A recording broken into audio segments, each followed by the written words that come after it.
Wrestling Rundown subscribers. That's Travis Colt. I'm Kevin Huck. We don't be booshed, and this is week 144. Starting with the indie news. Like we do. Like we normally do. So stuff happened. Yeah. And stuff is going to happen. Yeah. And that's what we do in this video. Yeah. We tell you what happened, and then we prepare you for what's going to happen. To the best of our abilities. I mean, it's what we come here to do. It's what I come here to do. Alright. Well, You live here. That's true. But I also do this. So we don't really come here to do it. You don't leave here to do it. There you go.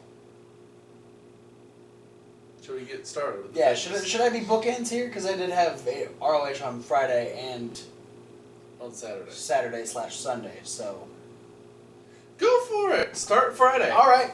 I'll start Friday with Ring of Honor's 15th anniversary show from Las Vegas, Nevada, as per usual. What happens in Vegas doesn't stay in Vegas if it's on iPay-per-view. Exactly, which it was. Didn't get a chance to watch it. I might watch it sometime this week. We'll see what happens. But Jay White defeated Kenny King. Yay! Frankie Kazarian won a shot at the ROH World Television Championship after beating Hangman Page, Chris Sabin, Punishment Martinez, Cheeseburger, and Silas Young. Jay Lethal. It's a weird grouping of people. It's a very weird grouping of people. Jay Lethal defeated Bobby Fish. The Kingdom, despite a broken shin on the part of TK O'Ryan, retained their six-man tag team titles against Dalton Castle and the Boys. If you've seen the video that's been circulating, or if you watched the pay-per-view, TK O'Ryan went for an acai moonsault, hit both of his shins on the guardrail and broke his shin. He is out. We don't know what's happening as far as the titles, as far as Taven and Vinny are concerned. Kevin Hawk does have his guess as to what's going to happen if you'd like to enlighten the people.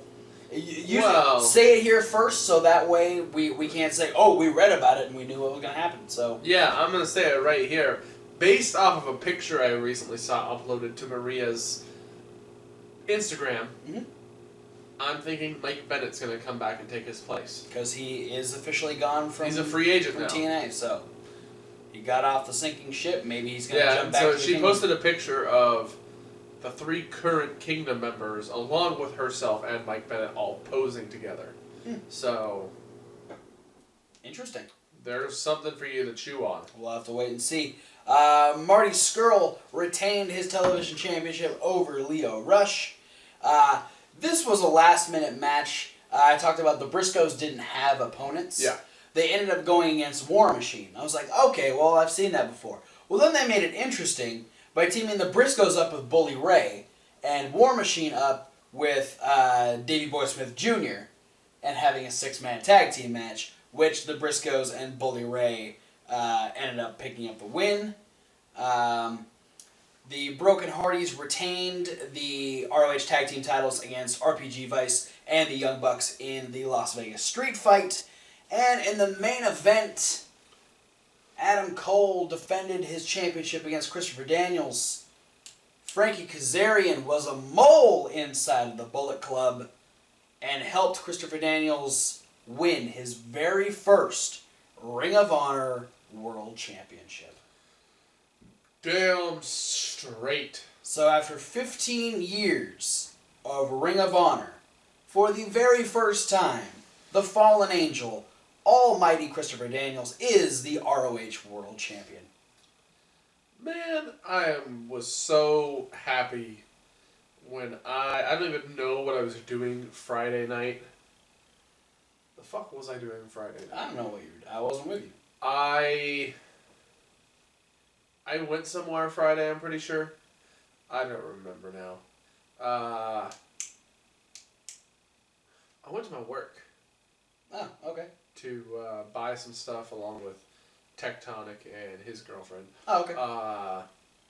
Tectonic, who you guys will meet over on Reasonable Wrestling Fans fairly shortly. Yeah, if you want these stickers that we have in front, contact us. We can send you some. And then on my way home, it popped up on my Instagram feed. Somebody posted a picture of Daniels holding the belt, and I was like, "Fuck yeah!" Yeah, I was very happy. I was also very confused because I saw Frankie celebrating with him. I was like, "Wait a second! Last week on ROH, you went to the Bullet Club, and what the hell happened?" It was a ruse. It was a ruse. He was a mole inside the Bullet Club, so the Bullet Club is not impervious. And Christopher Daniels is the ROH champion.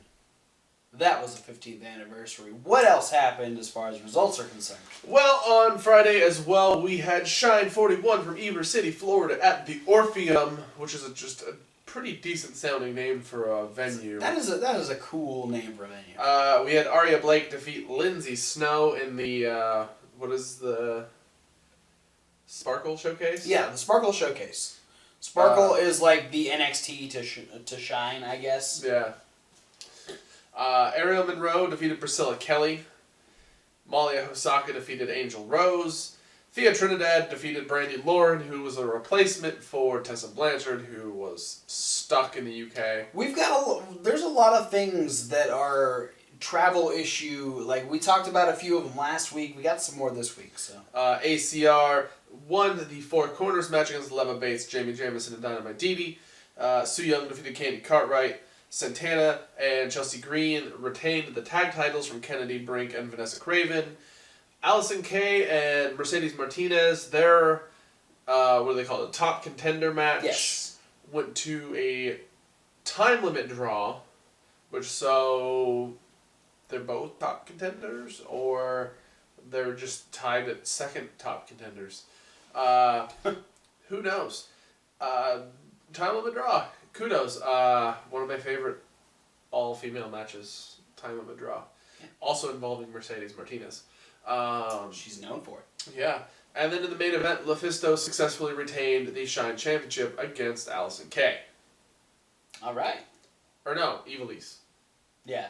Ivelisse. Yeah, Allison Kay has a different championship match on Saturday. And Allison Kay was in the... Yeah, in the match with Mercedes Martinez. Yeah. I was confused. It was Ivelisse. They're right next to each other on the page. So. Thanks for trying to cover that one up. Don't look at the page, because they're not actually next to each other. Kayfabe, bro. Keep it going. All right, Saturday on the 11th, we had Combat Zone Wrestling's Proving Grounds. Yeah. We had Sami Callihan open the show by defeating Alexander James.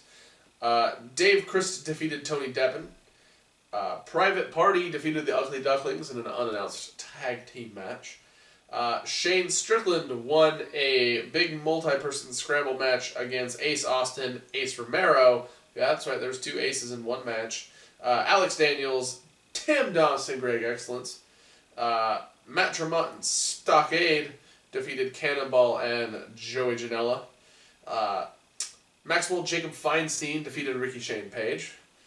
Scarlett and Graves defeated Dub Boys and EYFBO to retain the CZW World Tag Team Championships. Connor Claxton defeated Devin Moore in the Falls Count Anywhere match. And Chainsaw Joe Gacy successfully retained the CZW World Championship against Dirty Daddy Chris Dickinson. Pretty cool. That happened. All that happened. And then we're going to round my Saturday results out with Absolute Intense Wrestling's Girls Night Out 19. Lots of ladies this week. Yeah. We started with MJ Jenkins defeating Solo Darling. Karen Q defeated Kira Hogan. Shotzi Blackheart defeated Angel Dust to retain? No, to become the new Rise of Phoenix. No, Phoenix of Rise. Whatever it is. That's the one. It's not even the same promotion. Champion. Congratulations, new belt, changing hands. Unlike Up at Shine or CZW, all retentions. Yeah. Beta Scott defeated Penelope Ford and Alexia Nicole, who was added to the match apparently. Yes. Holly Dead defeated Tasha Steelz. In an unannounced match. Yeah, that's the one we didn't tell you about. LuFisto defeated Sonya Strong. Faye Jackson defeated Ray Lynn. Britt Baker defeated Rebel instead of Gail Kim. Apparently Gail Kim was the special referee. Yeah. Maybe interesting. I'm pretty sure I actually just heard that Gail Kim is injured because a lot of people were questioning her status with TNA and that she was assuring that she hasn't left. She's just been she's been dealing with something. So I'm guessing she is injured.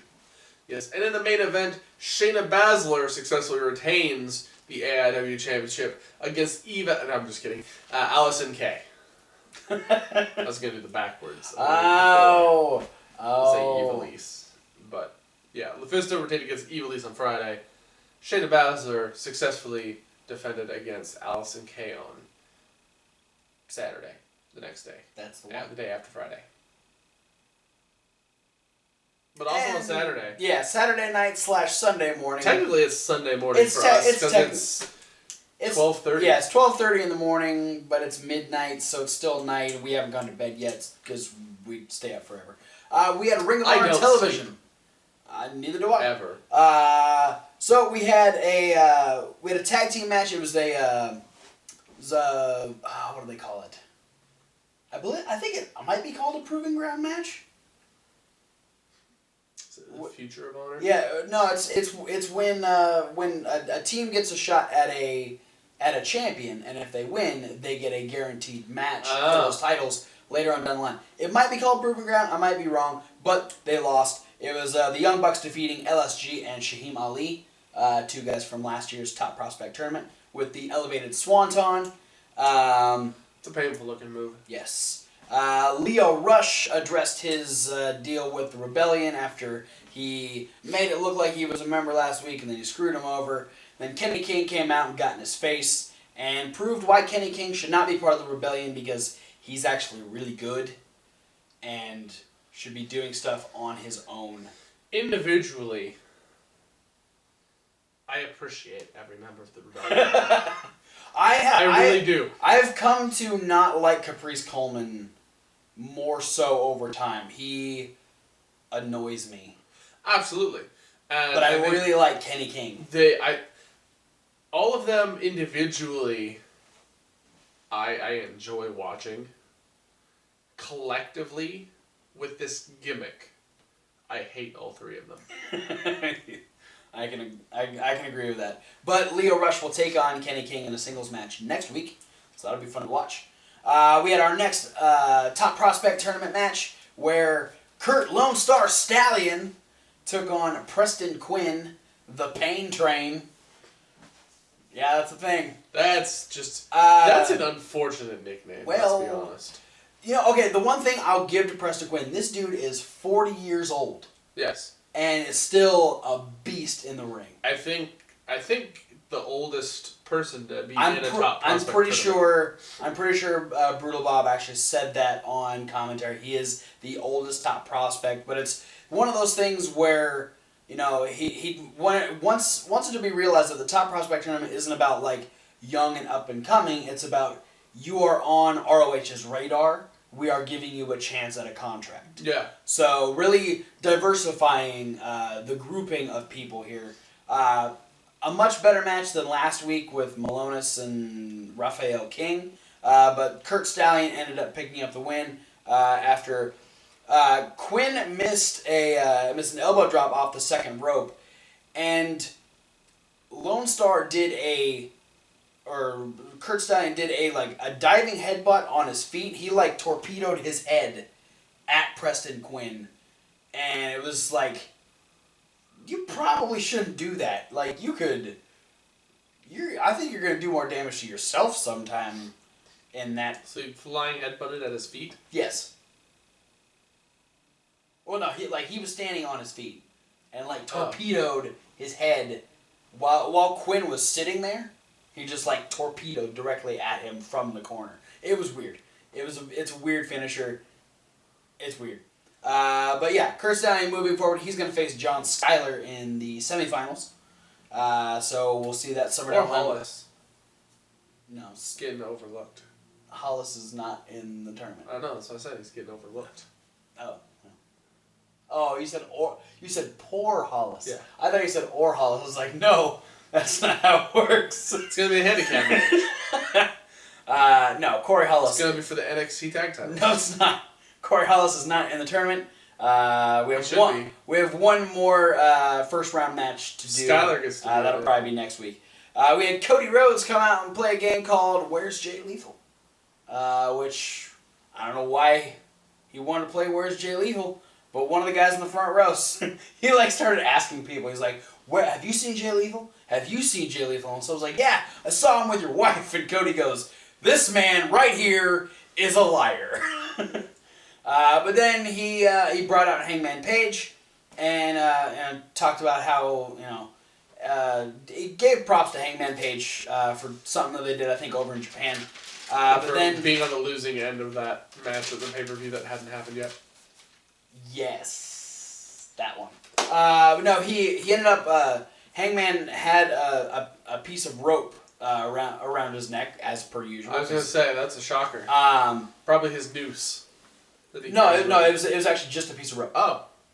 Because Cody said that he was going to attach something to this rope that went upside the head of superstar Billy Graham back in 1977, that being a cowbell. Because he's challenging Jay Lethal at Supercard of Honor to a Texas bull rope match. Interesting. So it's an interesting idea that two guys of their stature are facing off in such a match. Yeah. That match is usually reserved for larger, stockier, much more physically imposing wrestlers. Yeah, and I interesting to think of like two, you could essentially call them cruiserweights. Absolutely. Or smaller, faster-paced wrestlers. Mm-hmm.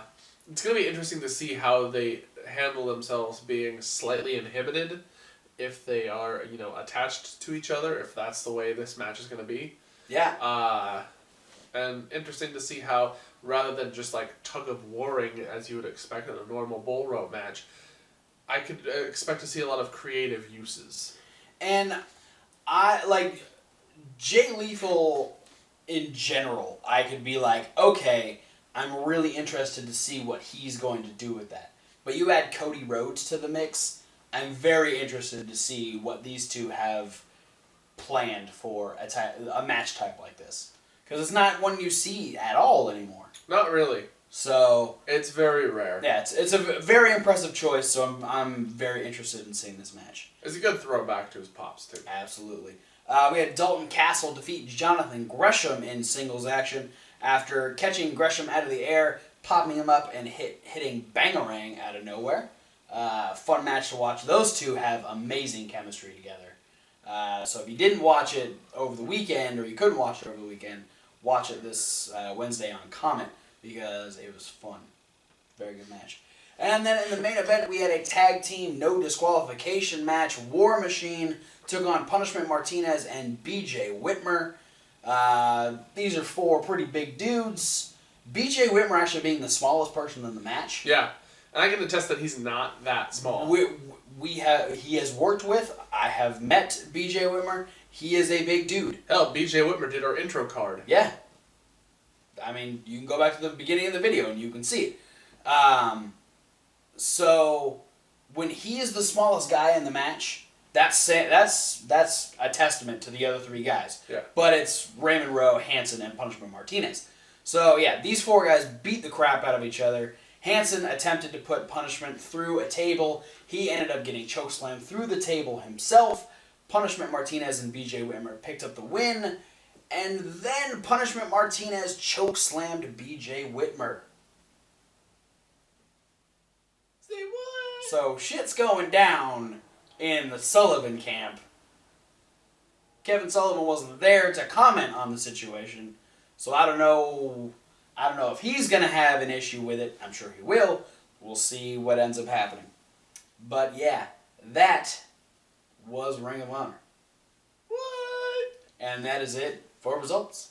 Yeah, got any news stories? We got some news.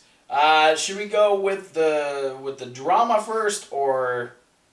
Oh, you know what? Actually, I wanted to add it. I'll make this a news story real quick, just because the graphics are already gone by, so we're done with it. There was there's a tournament that was announced for New Japan. This is the New Japan Cup, the 2017 New Japan Cup. And so they just had the first round matches happen. Which ironically isn't to be drank out of. Really? Yeah. Oh, well, thank you for that. Because I would have tried. Had I ever gotten my hands on a New Japan Cup. Probably not going to happen. Nor is it used to protect your groin area. No. But it could be. But we had the first round happen over the weekend.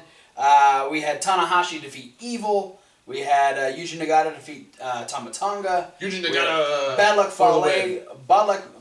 Luck Fale went over Michael Elgin. Went over Tama Tonga.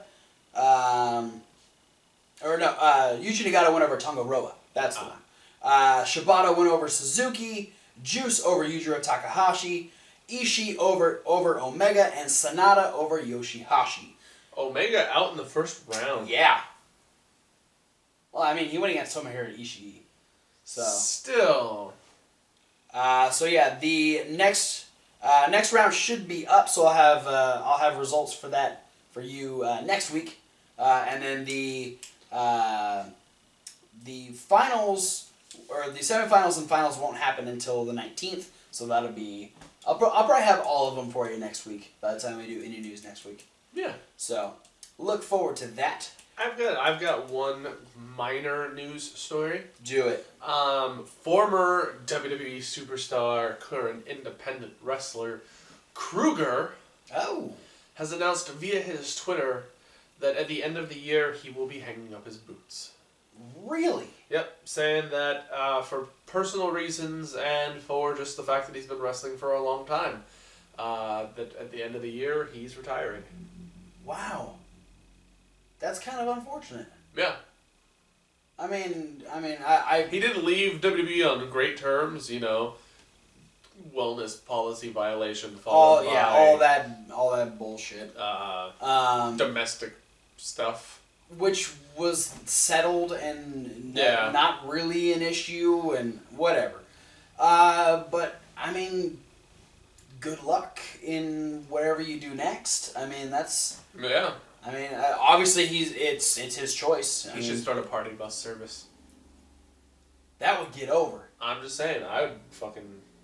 Especially if they're bumping the Adam Rose song in the back. Yeah, hell yeah. Riding that shit all the way to Philly next year.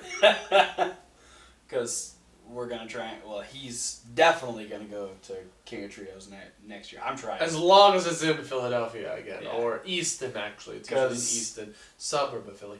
Because it's not this year. It's not.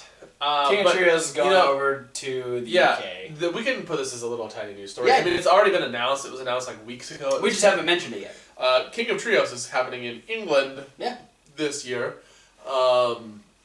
Its theme is Game of Thrones. Yeah, because they do their yearly UK tour. Yeah.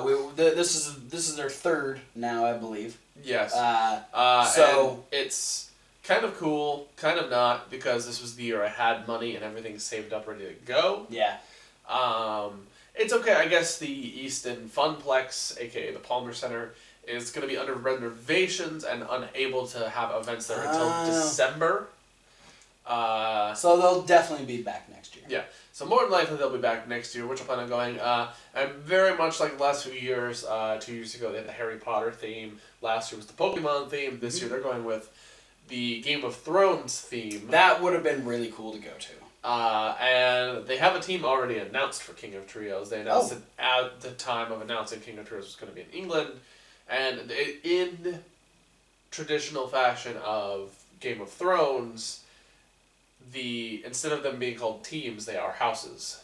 Oh, of course, that makes sense. The first team announced is House Sendai, which are going to be the returning Sendai girls to defend the Queen of Trios crowns. Yep, that's cool. Yeah. All right, I'm digging it. A lot of people are rooting for this year for Broken House Hardy. Oh man, who would be the third person though? Vanguard 1.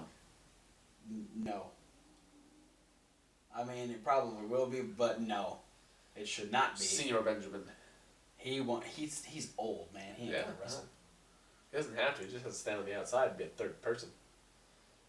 No, knowing Chikara and their lack of gender boundaries, it's probably Rebby Sky. Oh, she doesn't really wrestle anymore, though. She gets involved in the storylines, but not really wrestling. Well, we'll see what happens. Or it could be Hurricane Helms. I'm okay with that. Hurricane. I'm okay with that. And I feel like it could potentially be possible because not that long ago, Matt posted a tweet with the hashtag House Hardy. So that is possible. It was in regards to something completely different that actually involves one of the other news stories we have. You know what? We're just going to use that as a transition. We will exclamation point with that weird one that we're going to talk about in a second. But, yeah, so over the last couple days, Rebby Hardy has had some very choice words for TNA and Anthem-related people. Yeah. Because... these choice words... not being positive ones. No. You can go to her Twitter. They're still up there. She is very vocal about the fact that TNA is not only sending cease and desist orders to Matt, but as they're actually sending them to like cable providers. That they can't air Broken Hardy segments because TNA owns the intellectual properties that is the Broken Hardys. Yeah, I don't know how true it is, to be completely honest. I kind of would think that potentially that's untrue. At the same time, they could have a case if there's paperwork that says we own this character. It's kind of like why... Ryan Reeves can't leave WWE and go by Ryback. You know, he has to be booked as the big guy because WWE owns his name. But now he's changing his name to Ryback. Really? Yeah. He's actually changed. He's warrioring himself. Yeah. And changing his name to Ryback. Yeah. You know, so in that same vein, if it's true, then there is a chance that, you know, TNA/Anthem could have a case against the Hardys. Being, you know, more to it is that it was reported that at the 15-year anniversary show, they weren't referred to as the Broken Hardys, and they didn't use the Broken Hardy theme. Yeah, and that's... yeah, they were... yeah, and that... that's them playing it safe. That neither Matt nor Jeff incited any of the delete chants, despite the fact that they did happen. Yeah, I mean, they happen on WWE, but, you know, TNA is not sending cease and desist orders to WWE, and just because the Hardys aren't there. But I think, for me, it bothers me because I have heard, since the very beginning, Jeremy Borash has even said it on a podcast, that TNA had no involvement in the creation of the Broken Hardy gimmick, of the final deletion, of any of that stuff that made the gimmick popular. Yeah. Because they shot the whole thing, and they decided to play it, and TNA's like, okay, go ahead, you know, whatever you've got, play it. And then Broken Hardy fucking blew up. Yes. Because of that match. And I mean, it doesn't even seem like something TNA could come up with. Yeah, and unfortunately, if it is the case, then it's sort of kind of a dick move by TNA, because all it is now is Axl Rosing the Hardy Boys, basically. It's like you guys came up with all this cool, clever stuff, and because your name's on a piece of paper, my name's on a piece of paper, that we agreed on something at some point, that you guys can't use it anymore. you helped me make money, so I'm going to keep making money, but you can't go make more money based on this thing that made you money. And the other thing, too, is, I mean, and I understand also, is, you know, you don't want your competition having anybody more popular than your guys. Then you shouldn't be TNA. But at the same time, it also is like, it doesn't help you really to own the rights to something like the Broken brand.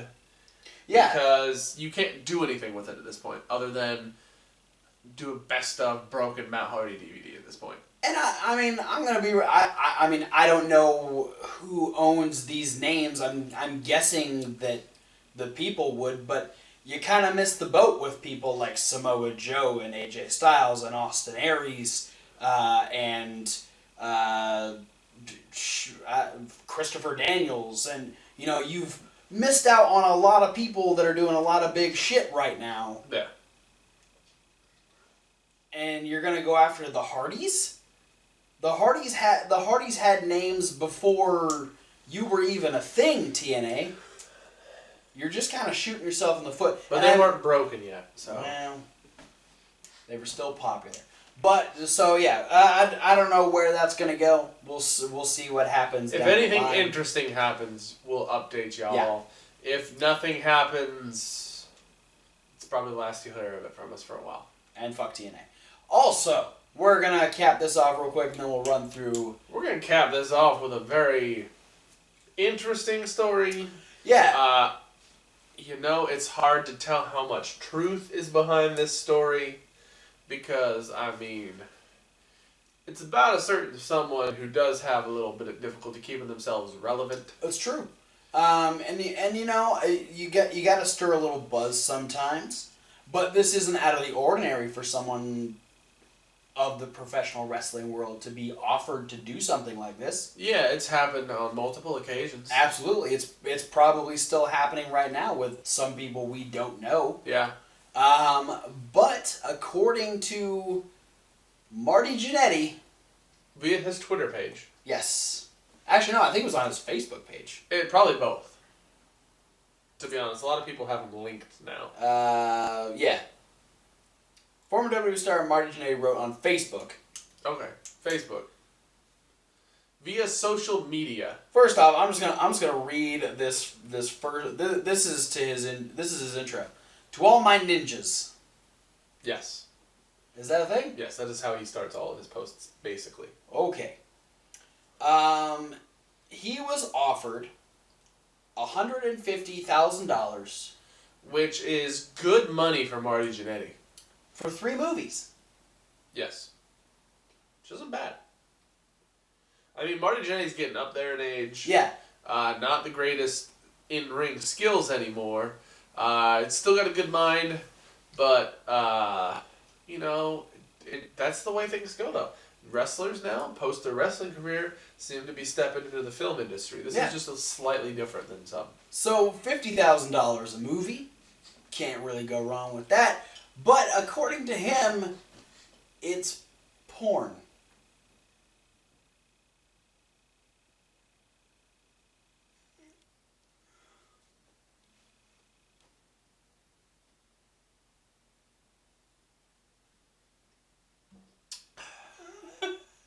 And who wants to see Marty Jannetty old ass? Like, I mean, I'll give you. Marty Jannetty's not a bad looking dude. He's kind of in old. the 80s. Yeah, I was gonna say in the 90s. Pushing it in the 2000s. Yeah, he's kind of old and creepy looking nowadays. And like he finished. He's like, you know, my brother said, "Oh, my family can see that." My thought is, why is my family watching porno? Are they gonna judge me? Like, I don't even know. I don't know how to feel at all. Like, for me, I don't have a connection to Marty Jannetty. I didn't watch wrestling when Marty Jannetty was relevant. I know Marty Jannetty because he did something in Chikara. I know because he is the butt of all jokes when it comes to the Rockers and anything Shawn Michaels. He's made like 2 or 3 different little one-off appearances for WWE. And that's how I know Marty Jannetty.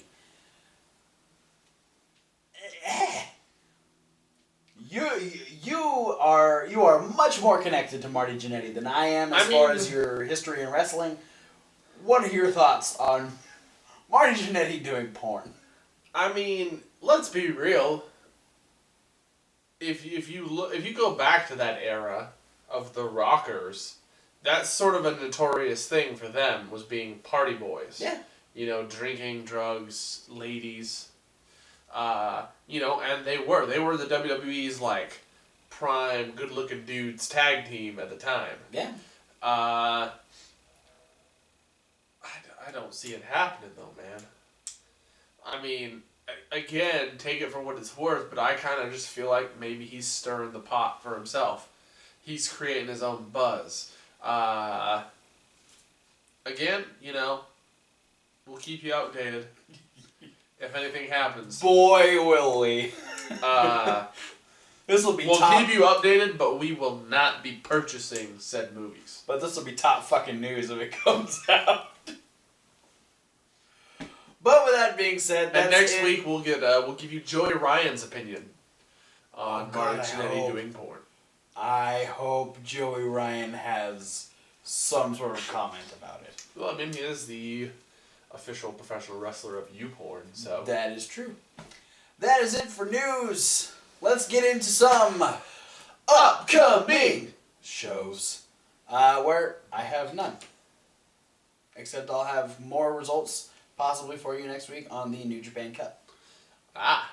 Well, I have upcoming shows. Alright. For Friday, Saturday, and Sunday. What? You have all 3 days covered. Yeah, all 3 days covered. Alright. One show apiece. Hey, make it easy. Stuff we cover. Get to it. On Friday the 17th, we have AAW Wrestling Redefined presents Homecoming in Berwyn, Illinois. We've got a weird situation involving the Tag Team Championships. Andrew Everett is not going to be able to make the show. Therefore, him and Trevor Lee are going to be stripped of the Tag Team Championships. Yes. So instead of defending the Tag Team Championships, Trevor Lee is going to be one-on-one against Phoenix. That should be a fun match to watch. Yeah. And they're going to decide new Tag Team Champions tournament style. In like half a tournament. Yeah. Small tournament. Ohio is for Killers is going to face the Best Friends. And then Matt Fitchett and Davey Vega, the Besties, will be facing Scarlett and Graves. The winners of those two matches will face off to determine new AAW Tag Team Champions. It's a creative way to, you know, that'll get a little bit more buzz around your show, I think. Yeah. You're like, hey, we don't have Tag Team Champions, so we're going to create new ones. Yeah. Cool. On top of that, we've got Abyss versus Homicide, AR Fox versus Shane Strickland, ACH defending the Heritage Championship against Pentagon Jr. Pentagon Jr. got his visa stuff figured out. And Sami Callihan defending the championship against Low Key. And that'll be a good match. Zack Sabre Jr. and Drew Galloway are also both scheduled to appear at the show. Both very good wrestlers. No names announced as far as opponents or whether or not they're even going to be in matches, but they're both going to be there. That alone is like two big names just on the show. Absolutely. Even if it may be just to build what's going to happen in the next show. Yeah. And on Saturday the 18th, we got Pro Wrestling Guerrilla. Nice Boys Don't Play Rock and Roll from Reseda, California, as per usual for them. We've got a lot of the guys who are going to be wrestling the night before at AAW, starting with Shane Strickland versus Desmond Xavier. A clash of the Titans. Brian Cage will take on Keith Lee. That'd be a killer match. What's Keith Lee's moniker? Limitless. Limitless. So it's Unbreakable. No, that's not Michael Elgin. It's the Machine and Unbreakable. That's like the immovable force. Yeah. The irresistible force meaning the immovable object. Yeah, the Machine would probably be the immovable object, and the Limitless versus Machine. That's two big dudes. That's a sci-fi movie. Yeah, it's two big guys who are both. That's Arnold Schwarzenegger versus Bradley Cooper. Terminator v RoboCop. All right. I was just Bradley Cooper was in the movie Limitless, so. Yeah, and Arnold Schwarzenegger played Terminator at WrestleMania 31, and RoboCop showed up in the 90s in WCW. Oh, we don't want to talk about that. No? No. Okay. But yeah, the two big dudes who are freakishly agile. It'll be a good match. Yeah, Ohio is for Killers. Hey, we just talked about that. In AIW. AAW. Yeah. They were, yeah. They're going to be taking on the Chosen Bros, Matt Riddle, and I'm blanking on the dude's name, and I've met him and worked with him. You worked with him? Yeah. Matanza. Jeff Cobb. That's the guy. Or Team Chobro, as I like to abbreviate, because it sounds kind of like Cholo. Trevor Lee's going to take on Leo Rush in a match that should be probably awesome and amazing. Absolutely. The Best Friends are going to take on Zack Sabre Jr. and Marty Scurll. This is all coming off of what happened at the end of the last show. Yes. Zack Sabre Jr. turned heel. Yeah. Sami Callihan is going to take on Adam Cole, baby. And in the main event, the Young Bucks will be defending the PWG Tag Team Championships against not one, but two teams, that being Ricochet and Matt Sydal, and Phoenix with Pentagon Jr. I want to see that match so bad. Me too. On Sunday, we're going to round the weekend out with Beyond Wrestling presents 7 Years of Bad Luck. Yeah. Fale. Just kidding.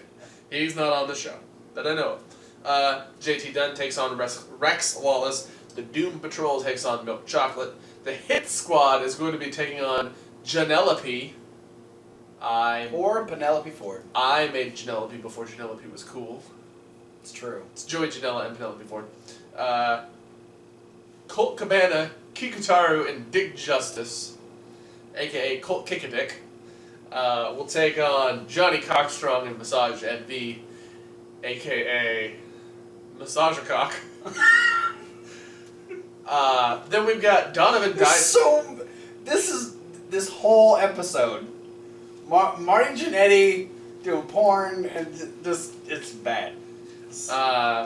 Donovan Dijak is going to be facing his own American Destroyers tag team partner, Mikey Webb, because Matt Riddle and Donovan Dijak are picking their respective opponents. Yes. For the other. It's a pick your poison type of situation. Yeah, and Matt Riddle has the unfortunate task of facing Matt Tremont. And according to Matt Tremont's Twitter, he has guaranteed that Barbed Wire will be involved in the match. Yeah. So that's what we got for that show. That's all we got for this show. Yeah, pretty much. So for now, thanks for watching. Don't forget to like, comment, subscribe. Click on the links down in the description. That's all of our social media links because we like to communicate with you guys via the social medias. But we want you to click all of the other links that are above ours because they link you to all the people that we just got done talking about. Yeah, all the independent professional wrestling companies that we talk about all have websites listed below, like JakaraPro.com, ROHWrestling.com, CZWrestling.com, BeyondWrestlingOnline.com, AIWrestling.com, and many more. And no, I'm not going to do the ROHWrestling.com thing anymore. Alright.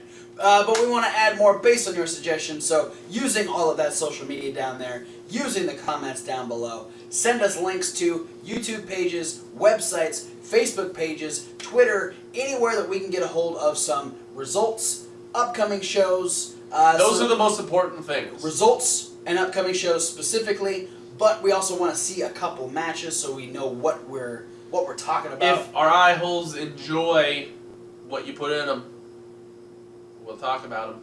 And we'll give you a shout out for bringing them to our attention. Yeah, absolutely. So you get credit for it. That goes for you too, those of you listening on the podcast, because you get this review along with Raw Review, Tuesday Night Live, and Midweek Wrap Up, all in podcast form over on the SoundCloud. That link is down below in the description. Also, you podcast listeners, the link to the YouTube is also in the description, I imagine. Yes. Of the podcast. Yes. All the links are in the thing. Speaking of other things, I swear to God, there's going to be more videos over on Reasonable Wrestling Fans. Yeah. Reasonable with a W.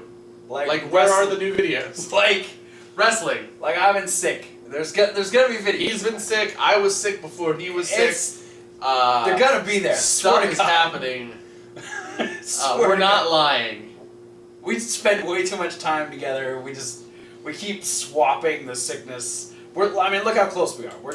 It's like this 4 times a week at least. At minimum. So, yeah, they're gonna be up there, especially after WrestleMania. We're gonna be having our new videos popping up over there more often. Some new segments, some different videos. We want your suggestions. Fantasy Warfare. Exactly, stuff like that. Backlogged punishment videos. Yes. The Hawktail Hour makes its debut. Yes. In which will you meet Tectonic, Yes. our friend, whom we're promoting little stickers. Absolutely. For, contact us if you want stickers. Or T-shirts. I'll have him sign the stickers and send them to you. Or T-shirts. Those cost money though. The stickers are pretty much free. Yeah. You can search him up on. I believe he's on Twitter. NWA Tonic. Something like that. You can find. I just followed him on Twitter today, so you can check him out, get a hold of him, get some stuff. But yeah, he'll be showing up. We'll be having some other people stop by, doing drinks, doing all kinds of different stuff on the other channel. All of the drugs. No. No?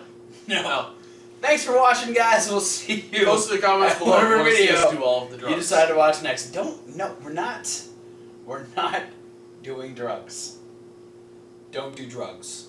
Fuck TNA. Fuck TNA. They do drugs. They do a lot of drugs.